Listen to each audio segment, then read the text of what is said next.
the latest military news update. This is AFP Community News, hosted by Rofh Suzon every 12 noon, Mondays to Fridays. Only here on DWDD Armed Forces Radio. One AFP for a stronger Philippines.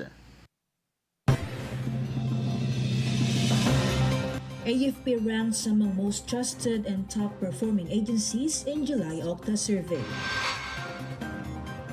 Government ensures dignified burial for fallen MPA member in Mindoro. PBBM pushes e-Gov PH Super App to speed up public services. Voter registration reaches over 1.2 million in 6 days.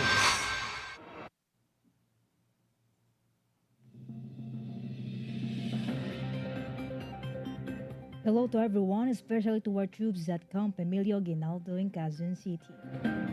Today is Friday, August 8, and this is AFP Committee News, your source for the updates on the armed forces and other developments across the country. I am Rofh Suzon-Abay here to bring you today's stories.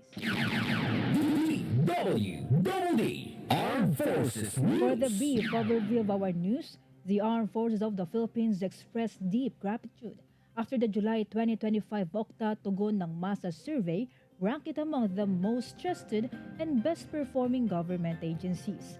The survey showed 81% of adult Filipinos trust the AFP, while 82% were satisfied with its performance. Its leadership said the results reflect the public's continued confidence and inspire its members to remain committed to national service. The AFP pledged to uphold peace, security and development with integrity and excellence. DWDD Armed Forces News. The government successfully brought home and laid to rest the remains of a new People's Army member who died in an encounter in Sitio Salidang, Barangay Naibuan, San Jose Occidental, Mindoro. Acting on the directive of Governor Eduardo Gadiano, agencies including the Philippine Army, Provincial Social Welfare and Development Office, and Department of Social Welfare and Development work together to provide a dignified burial. Despite the deceased's background, the government upheld humanitarian values by ensuring proper handling of the remains. These efforts highlights the state's commitment to unity, equality, and compassion for all Filipinos. Armed Forces Radio. On the other line, let us hear more from dudes about two Mangyan complete the sailor basic course. Yes, Rofh. The Philippine Navy graduated 384 students from Sailor Basic Course Class 71 in San Antonio, Zambales. Among them were two members of the Mangyan indigenous group, which reflect the Navy's commitment to inclusivity.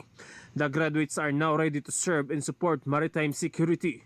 Their completion marks the beginning of their journey as full-fledged sailors. This is Dudes reporting for AP Community News. One AP for a stronger Philippines. Thank you, dudes. DWDD Armed Forces News. The 101st Infantry Brigade condemns the attack by unidentified gunmen on the 18th Infantry Battalion headquarters in Lamitan City, Basilan, which wounded 3 soldiers. In a statement, the brigade emphasized that the assault was a cowardly act that threatens the province's peace and progress. Security forces have heightened alert levels and launched operations to track down the perpetrators. The brigade reaffirmed its commitment to protect communities and uphold peace in Basilan. DWDD Armed Forces News. Moreover, authorities are investigating a grenade attack that injured 3 soldiers and a civilian at the 18th Infantry Battalion headquarters in Barangay Campo Uno, Lamitan City, Basilan. Unidentified suspects on a motorcycle reportedly hurled the grenade while the victims were on duty, wounded them with shrapnel. The injured were rushed to Lamitan District Hospital, while law enforcers processed the crime scene and launched dragnet operations.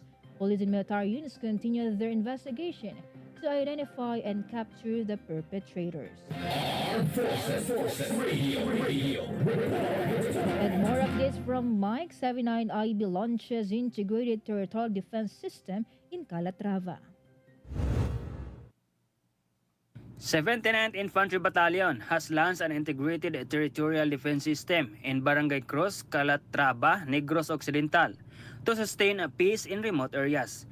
The initiative empowers barangay leaders and residents to participate in peacekeeping and early threat detection following recent NPA atrocities in the area.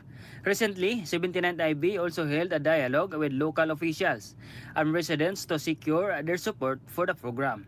Meanwhile, the 62nd Infantry Battalion brought the RCSP Servicio Caravan to 562 residents of Barangay Budlasan, Canlaon City, offering a medical, legal, agricultural, and other community services. This is Mike reporting for AFP Community News, 1 AFP for a stronger Philippines. Thank you, Mike. DWDD Armed Forces News. Two New People's Army terrorists died in a clash with soldiers at Happy Valley, Rojas Oriental, Mindoro yesterday. The 10-minute firefight erupted after 1st Infantry Battalion troops acted on residents' reports about armed men in the area. Government forces recovered firearms, ammunition, explosives, and other items while sustaining no casualties. Troops continue clearing and pursuit operations to track down the remaining rebels. DWDD Armed Forces News. The Philippine Army strengthened its troops' chemical, biological, radiological, and nuclear response capability through a simulation exercise held at Camp Serviliano Aquino, Tarlac City, led by the Office of the Chief Ordnance and Chemical Service, together with the international partners. The drill tested unit readiness under the CBRN Contingency Plan Lazarus. The exercise simulated chemical attacks in multiple areas to improve response strategies within military installations. Army Chief Lieutenant General Antonio Navarrete emphasized the continuous training as vital to a strong and security-ready force. Armed Forces Radio. Some information from MON, the Philippine Navy brings free services to Cebuans in community outreach. Naval Forces Central and Ramon Aboitiz Foundation Incorporated Microfinance held a successful outreach event in Dumanhog, Cebu, offering free medical, dental, and optical and grooming services. Navy personnel provided free haircuts and hairdressing and reinforced their civic mission. The activity focused on empowering women, low-income families, and microfinance clients. An information drive also educated locals on health, safety, and available support programs. This is Mon, reporting for AP Community News, 1 AP for Stronger Philippines. Thank you so much, Mon. DWDD Armed Forces News. President Ferdinand Marcos Jr. confirmed that the Philippines is acquiring more BrahMos supersonic cruise missiles from India to boost the armed forces modernization and strengthen regional defense. Speaking during his state visit to India, Marcos said the operators are confident in the system's capabilities following the training and practice runs, though it has never been used in combat. He stressed that the procurement is a response to rising tensions, not preparation for war, and will enhance interoperability with defense partners. The Philippines received its first BrahMos batch in April 2024 under a $375 million deal that also included training and logistics support. DWDD National News. For our national news, President Ferdinand Marcos Jr. said the eGov.ph Super App is essential to modernize government services and keep the Philippines competitive with its neighbors. Speaking on his podcast, he stressed the need to move away from slow, manual processes that cause delays and invite fixers. Marcos said the app was designed to be simple enough for ordinary Filipinos to use, comparing its ease to Facebook, which has 89 million Filipino users. The president added that the government will educate citizens, including farmers and seniors, to ensure everyone can benefit from the digital shift. Armed Forces Radio. Let us hear more updates from Jimboy about wounded NPA rebels surrenders peacefully in northern Samar. A wounded New People's Army rebel surrendered peacefully to authorities in Las Navas, northern Samar. He was identified as alias League 8 of the Akloper of Independence Squad. Barangay San Francisco official brought him to Mayor Philbert Tan, who coordinated with the 20 Infantry Battalion for medical treatment and legal processing. Local peace team continue reaching out to NPA families to encourage voluntary surrender and reintegration. This is Jimboy reporting for AFP Community News. One AFP for the stronger Philippines. Thank you, Jimboy. DWDD National News. More than 1.2 million Filipinos have registered to vote just 6 days after the Commission on Elections opened enlistment on August 1. COMELEC Chairperson George Garcia said the record-breaking pace, 1.1 million in 5 days, is the fastest in Philippine electoral history. Calabarzon leads with 154,987 registrants, followed by Central Luzon with 130,767, and the National Capital Region with 95,373. With a surge in applications, COMELEC has raised its target from 1 million to 1.5 million before registration ends on August 10.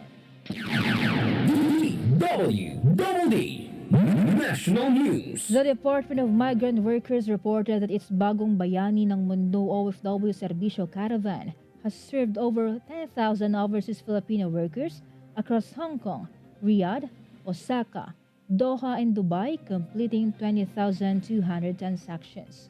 Secretary Hans Leo Kakdak said the caravan drew unexpectedly large crowds in Dubai, prompting plans for more service days, online pre-registration, and sharper digital partnerships to manage demand.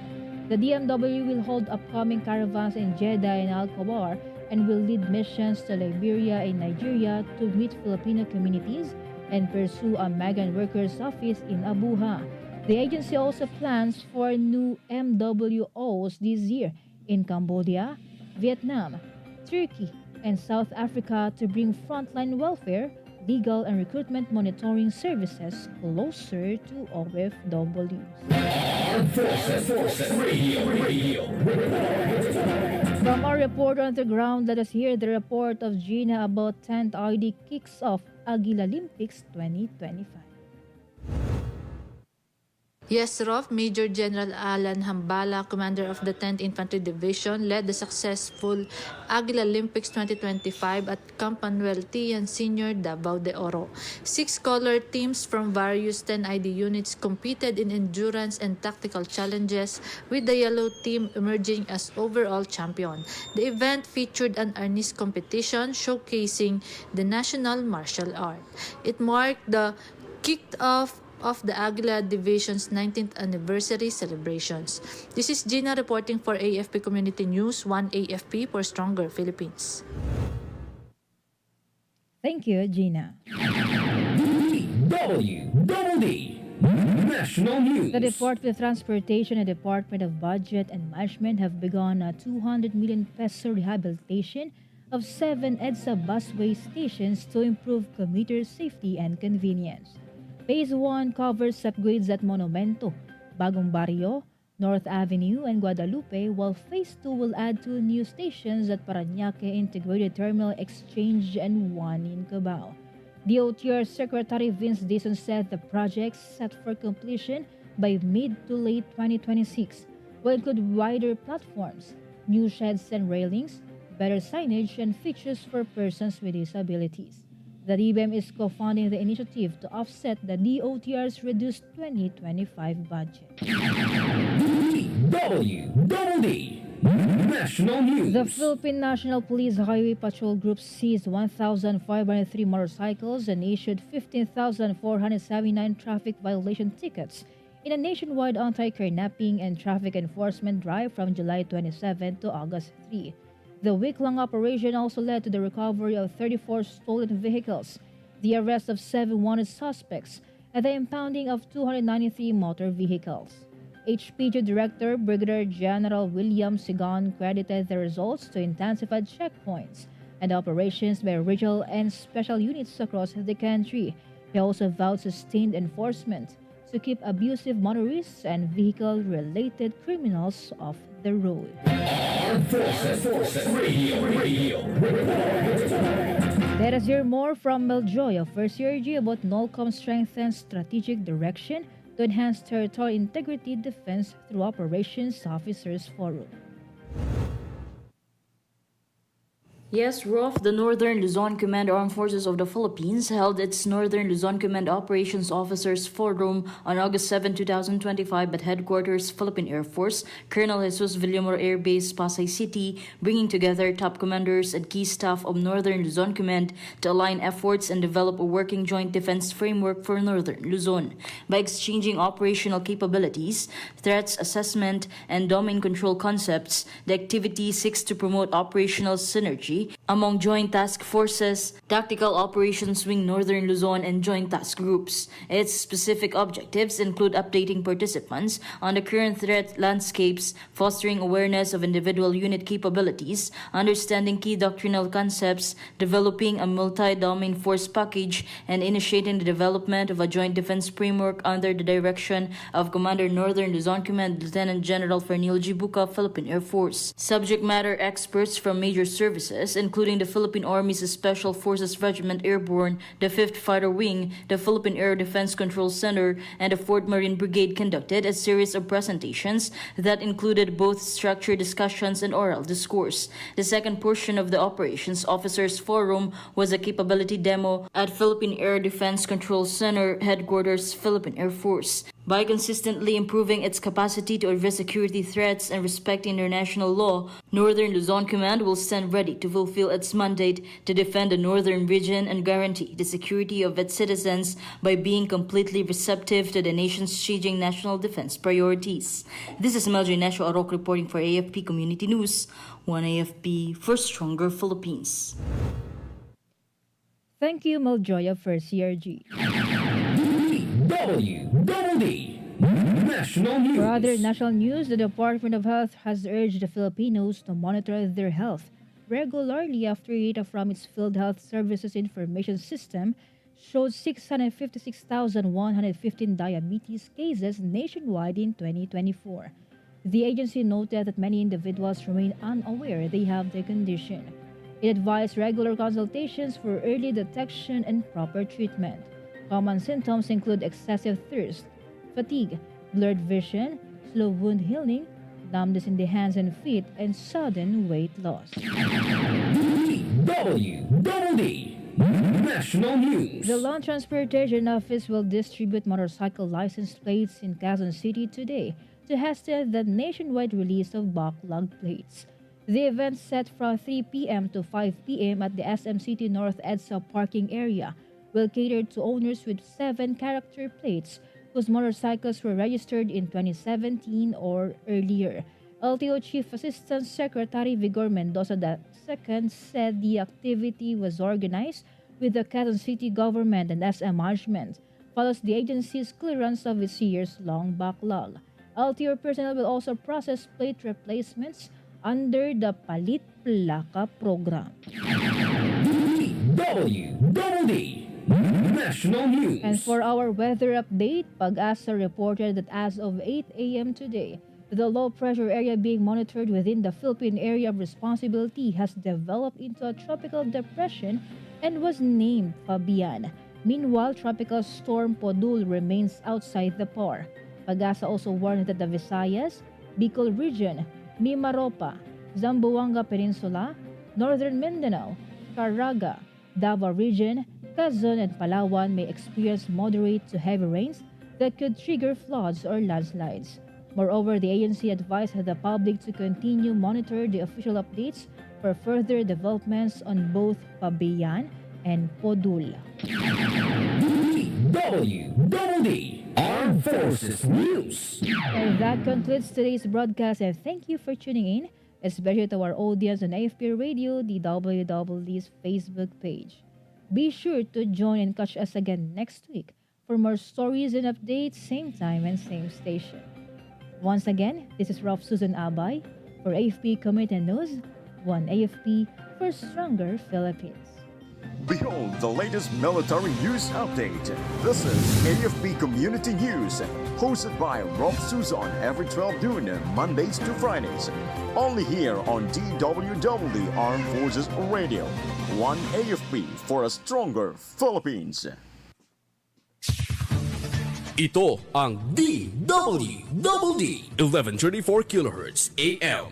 Balita, impormasyon at musika Ito ang DWDD AFP Radio, Boses ng Kawal Pilipino. Kayo ay nakatutok sa DWDD AFP Radio. Kami po ay kasapi ng KBP, Kapisanan ng mga Broadcaster ng Pilipinas.